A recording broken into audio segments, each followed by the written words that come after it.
Welcome back, Simple Computing here again with another video tutorial, and today we're going to learn about TeamViewer, one of the most useful applications in the remote desktop scene.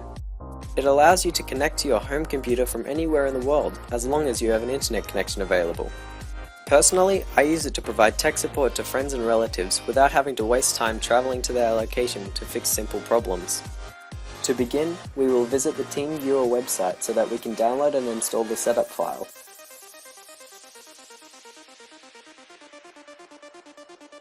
The file we're looking for is the all-in-one TeamViewer. I suggest downloading this file to somewhere memorable, either your dedicated downloads folder or the desktop. I'll just download it to the default location. Just to keep things clear, I am using Google Chrome on the Windows 8 operating system, so this process might be slightly different compared to Mac OS X or other browsers. After downloading the file, we will need to run it by clicking on the completed download. This will start the setup process. Feel free to close your browser at this point, the website is no longer needed.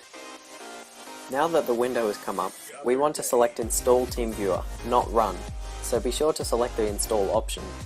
Also, you may want to choose to show advanced settings so you can follow along with this video.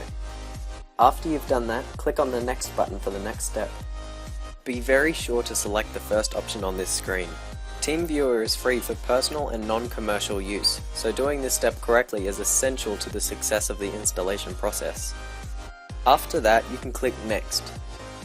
Tick the following two checkboxes, and then click Next again. At this stage, the rest of the settings should stay the same, so clicking Next until TeamViewer is installed is acceptable at this point. If you wish, you can take the extra time to read about the extra settings to find what is right for you. Now we just need to wait until TeamViewer has completely installed. It should show up soon.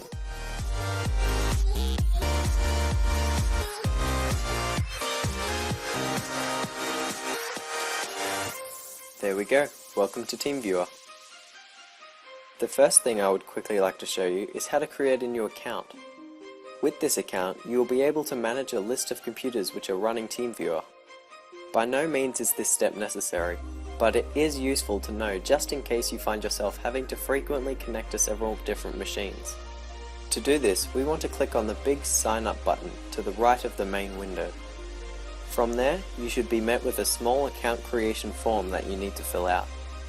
To make an account, you should make sure that the first option is selected at the top of the form.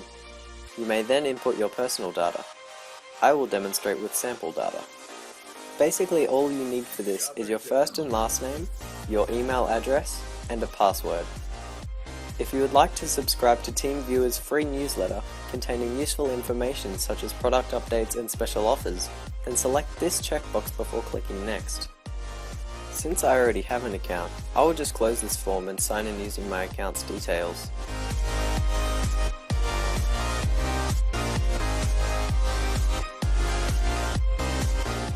I will also select the Keep Me Signed In checkbox, so that I don't have to type in my password every time I open TeamViewer.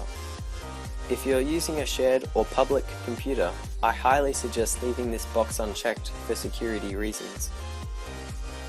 If you do choose for TeamViewer to remember your credentials, you will be shown a dialog box asking if you would like the program to start every time you turn your computer on. For most programs, including TeamViewer, I ask for it not to open at startup and not ask me again. Don't worry though, this setting can always be changed later on. If you follow the previous steps on another computer, you will be able to continue with this tutorial in order to connect to it. Since I already have a computer ready for a connection, I will go ahead and add this computer to my list of partners. To do this, I need to type in the TeamViewer ID and the password for the computer I'm connecting to. On the left of the window, you can see the ID and password for the computer I'm using. I will also give this computer an alias so I can more easily identify which computer I'm connecting to. If you don't have an account or don't want to make one, you can always use the Partner ID box on the right of the main window. A pop-up asking for the password will show once TeamViewer has verified the ID. Now that I've added my other computer, I will try connecting so that I can start controlling it. And there we are. This is my laptop screen, which I'm controlling from my desktop. I'll just enable my wallpaper from the top menu for the sake of aesthetics. As you can see, I am now in control of my laptop without actually having to be in front of it. However, just in case you're worried about someone else controlling your computer, the computer which is being connected to always has priority mouse and keyboard control. This means that in the event that, for example, someone was using TeamViewer on your computer for tech support but is doing something you think is untrustworthy, you will always, at any time, be able to disconnect them. As you can see, there are quite a few options that you can configure at the top menu bar.